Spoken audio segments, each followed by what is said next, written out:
Les forêts tropicales ont une valeur écologique, sociale et économique inestimable. Elles sont réputées pour la richesse et la variété des organismes vivants qu'elles abritent.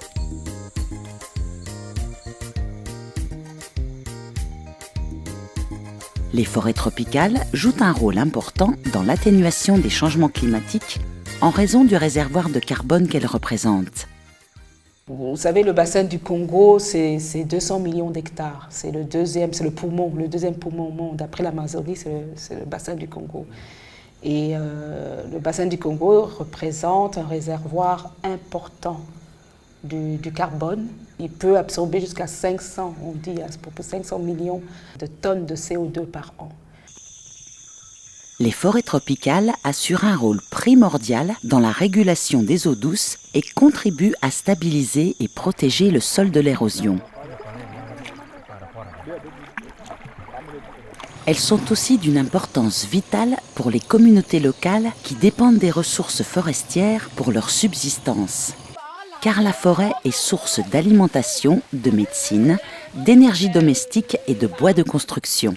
Environ 1 personne sur 4 est dépendante de ces forêts et la plupart vivent en dessous du seuil de pauvreté. C'est dans ce contexte que le concept de foresterie communautaire a vu le jour.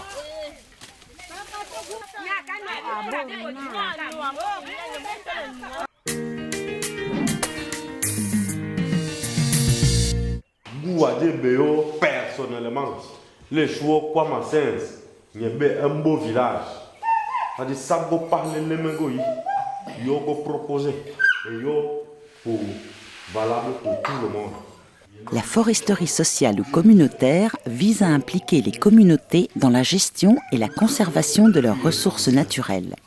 L'idée étant que les forêts contribuent à améliorer le niveau de vie des communautés locales qui en sont dépendantes. Parmi les pays du bassin du Congo, le Cameroun a été le premier à intégrer le concept dans sa législation et a dès lors donné la possibilité de le mettre en application sur le terrain.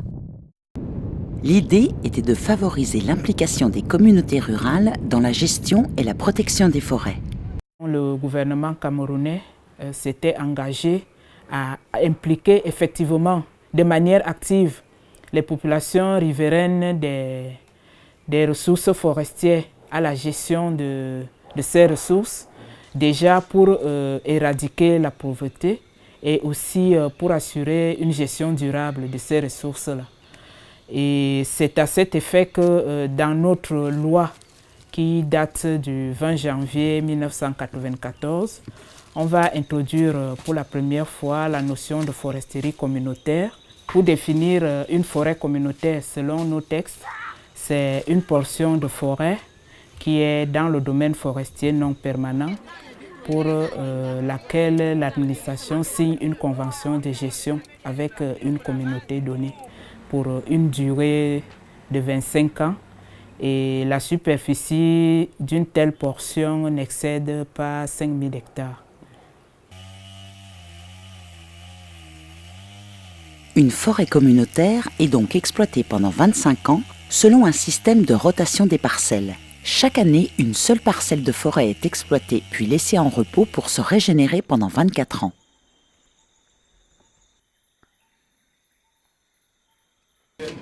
L'État confie donc la gestion de cette forêt à une communauté villageoise qui a la responsabilité de s'organiser pour la gérer, ceci avec l'assistance de l'administration en charge des forêts.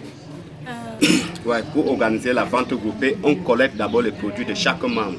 En contrepartie, la communauté villageoise a la pleine jouissance des bénéfices résultant de l'exploitation de cette forêt communautaire, à condition que ceux-ci participent au développement du village.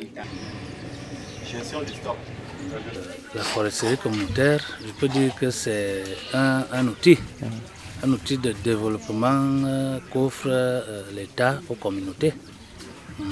Parce qu'à travers la forêt communautaire, les communautés peuvent s'auto-gérer. PDFC, c'est Partenariat pour le développement des forêts communautaires. Donc c'est un projet qui est mis en œuvre au Cameroun par des organisations, la SNV, Nature Plus, l'Université de Liège et la faculté agrobiotech de Gembloux. Et c'est un projet qui vise à apporter un appui technique et organisationnel aux forêts communautaires.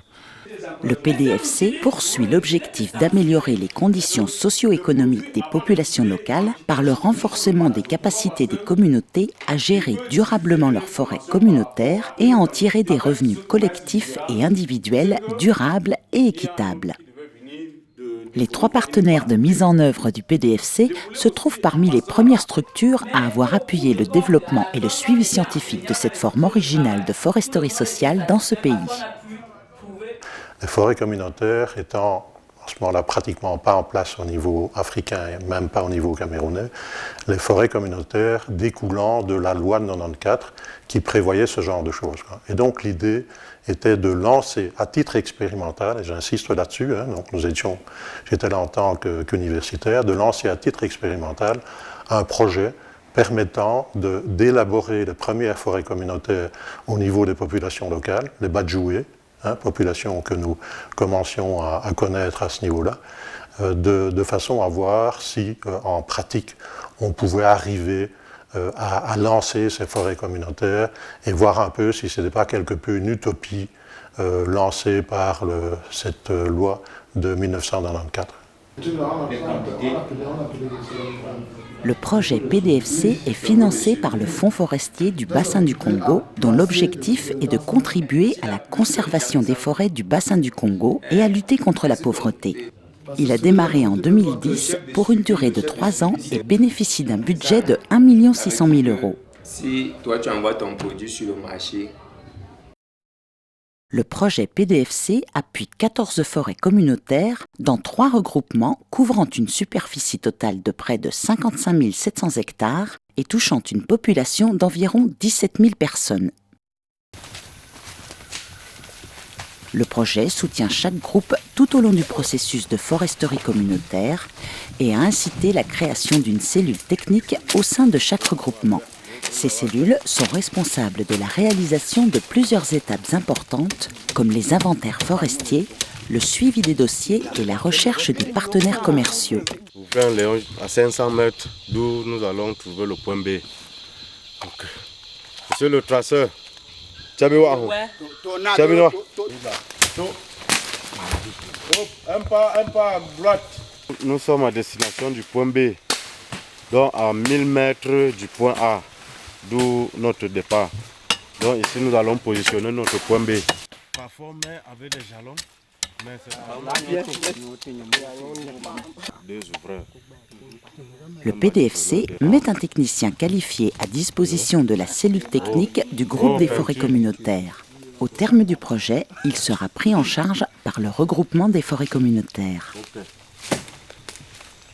2 chenins, 2 ouvreurs derrière moi. Moi, mon rôle, c'est de les appuyer sur des formations, la réalisation des inventaires, cartes d'exploitation, montage et compilage des dossiers, des certificats annuels d'exploitation, la révision des plans simples de gestion, les apprendre le système de traçabilité des bois.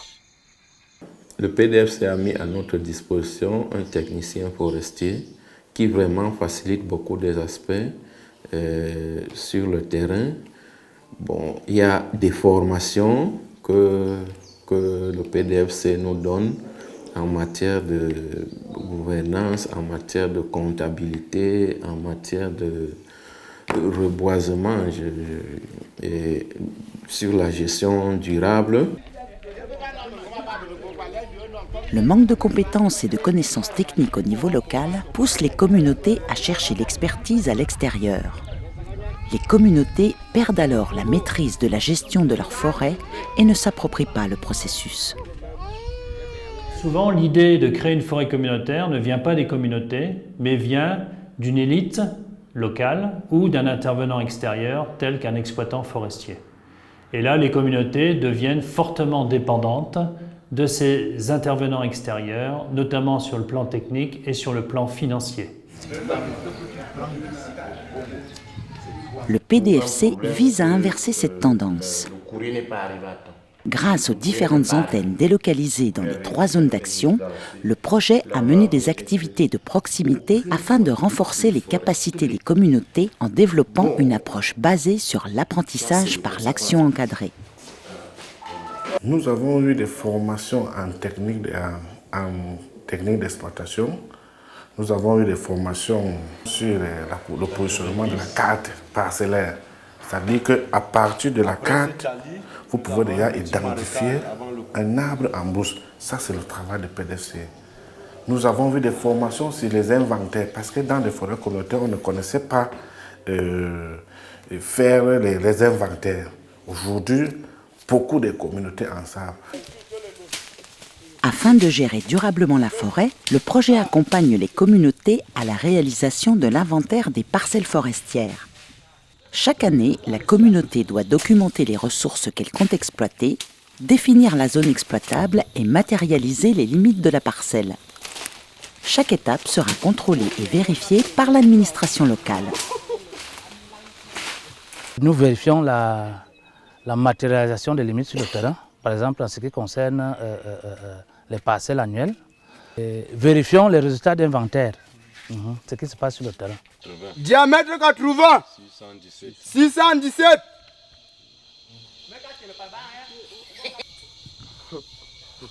Notons que seuls les arbres ayant atteint le diamètre minimum d'exploitation fixé par l'administration peuvent être exploités. L'exploitation est donc sélective et assure ainsi le maintien de la forêt sur le long terme. Oui. La communauté organise elle-même l'exploitation, de l'abattage jusqu'au transport en bord de piste où le bois est généralement vendu.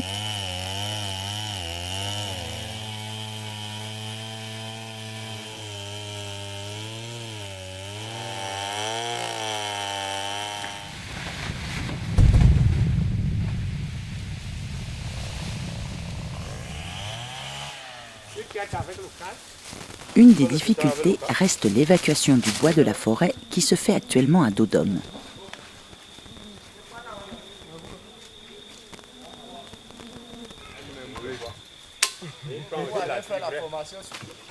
Le projet PDFC met à disposition des regroupements de forêts communautaires du matériel d'exploitation, notamment une scie mobile et des tronçonneuses. Ce matériel donne davantage d'autonomie aux communautés locales qui gagnent en force et en crédibilité lors des négociations avec les acheteurs. Par ailleurs, le fait d'avoir des équipes de production locales fait de cette foresterie sociale une source d'emploi non négligeable dans ces zones isolées d'Afrique.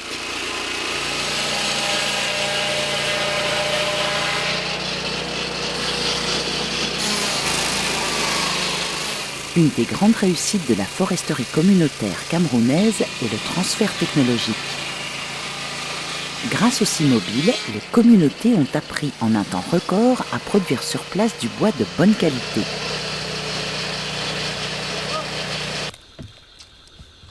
Le projet accompagne également les communautés dans la mise en place d'un système de traçabilité du bois afin qu'elles soient à même d'en garantir l'origine légale. Oui, nous avons été assistés par le PDFC dans le renforcement des capacités sur la traçabilité. Ce système de traçabilité permettra au gouvernement, à nous autres gouvernants et l'opinion, les commerçants internationaux de déceler un peu l'origine des bois. Et ça va aussi limiter cette fraude des titres. Avec l'appui du projet PDFC, les communautés villageoises mettent en place des pépinières et reboisent leurs forêts communautaires afin d'en assurer une gestion durable. Oui, nous avons mis une pépinière villageoise parce que nous avons prévu ça dans notre programme d'investissement. Nous avons prévu que il fallait avoir une pépinière afin de reboiser notre forêt dans des parcelles déjà coupées. Le PDFC a mis un accent particulier sur l'aspect commercial, un point clé pour la réussite de la foresterie communautaire. Le SIM, c'est un système d'information sur les marchés. Avec ce système d'information, ils peuvent donc être outillés à voir les connaissances sur les prix régulièrement et pouvoir négocier avec ceux qui sont en face d'eux pour l'achat de ces différents produits. Des acteurs mieux informés peuvent ainsi exiger de meilleurs prix. Son dernier prix, c'est 1400, comme ça là. Michel me sonne. Actuellement, les communautés sont souvent perdantes en vendant leur bois à bas prix. Par ailleurs, l'acheteur paye uniquement les mètres cubes sortis de la forêt et n'a donc aucun scrupule à abandonner en forêt de grandes quantités de bois pourtant commercialisables. On n'a vraiment pas encore des acheteurs de bois qui ont des bons prix et puis l'exploitation est vraiment sélective. Ils ne prennent que quelques essences et tout le potentiel reste en forêt.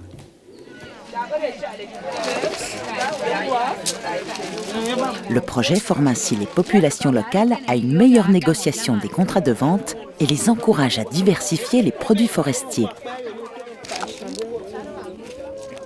Les produits forestiers non ligneux sont exploités de manière individuelle ou par groupe, mais c'est une activité qui rapporte beaucoup de revenus. Aujourd'hui, nous pouvons citer beaucoup d'autres produits qui sont valorisés dans les forêts communautaires. Avec l'argent issu de la commercialisation des produits forestiers non ligneux, elles peuvent envoyer les enfants à l'école, elles peuvent assurer la santé, les besoins en santé de la famille, des enfants elles-mêmes et parfois de l'époux. La vente du bois génère des revenus destinés au développement local. La gestion des revenus est très délicate. Elle demande des formations et un mécanisme d'information et de transparence au sein de la communauté afin d'éviter les conflits et malversations. Les communautés s'entendent donc préalablement sur un plan d'investissement tenant compte des ressources disponibles et des besoins de la communauté. L'argent généré par l'exploitation forestière locale participera dès lors au développement de la communauté. Avec la foresterie communautaire, c'est très rapide. Les retombées en termes financiers arrivent directement au niveau de la communauté. Et la communauté a la possibilité de décider de ce qu'elle doit faire de ses revenus. Le choix des projets à financer n'est pas chose simple. Plusieurs réunions sont nécessaires afin d'identifier les besoins réels de l'ensemble de la communauté et d'analyser la faisabilité des projets suggérés. Est-ce qu'il y a une famille minoritaire dans la communauté? Pour que les décisions se prennent en assemblée, c'est-à-dire que toute la population est concernée. C'est-à-dire les jeunes, les femmes et les enfants, c'est-à-dire tout le monde se réunit en assemblée et on prend des grandes décisions en assemblée. Oui, chacun apporte sa contribution, chacun dit ce qu'il conçoit et unanimement, on s'entend sur un principe. La foresterie communautaire est venue améliorer l'espace de discussion et de développement au niveau des villages.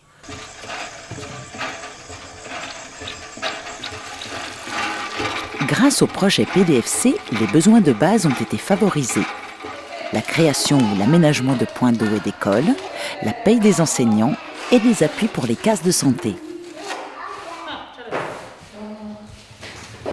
Oui, récite alors. École maternelle. Beaucoup de gens se demandent qu'est-ce que l'école maternelle. Le bénéfice pour les populations locales de Mambéco reste sur la réalisation des projets que nous sommes en train d'entreprendre avec notre plan simple de gestion. Nous prenons l'exemple de la case, la salle de réunion. Nous avons conçu aussi une école avec le projet PDFC en collaboration. On a fait un puits et beaucoup d'autres choses. À travers toutes ces activités, la foresterie communautaire est donc pourvoyeuse d'emplois. Elle contribue ainsi à la lutte contre l'exode rural et au développement local grâce aux revenus générés par les produits forestiers, mais aussi en dynamisant l'économie locale. Quand la forêt communautaire est en activité, je vends normalement le matin, je vends le couscous, les trucs comme le pain, les petits déjeuners, elle fait presque tout. Donc, je sais qu'en ce moment-là, ils vendent normalement, j'ai un peu de moyens là. 15 ans après les premières initiatives de forêt communautaire au Cameroun, celles-ci se retrouvent à la croisée des chemins avec les compliments des uns, le scepticisme des autres et les critiques de la majorité. En effet, l'impact sur le développement local reste généralement faible et peu visible. Les causes de ce faible impact sont diverses, mais principalement liées à l'extrême bureaucratie pour obtenir les documents d'exploitation et au manque d'accès au marché du bois.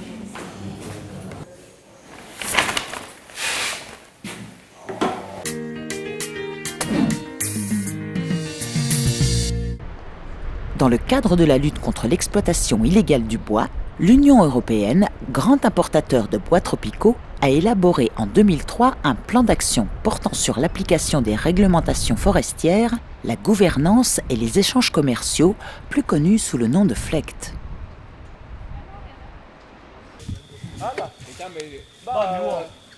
Ce plan d'action vise notamment à limiter l'importation de bois d'origine douteuse sur le territoire européen.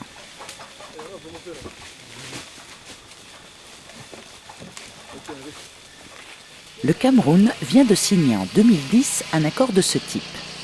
Il prévoit de vérifier la légalité du bois produit par tous les types de titres forestiers camerounais, y compris les forêts communautaires.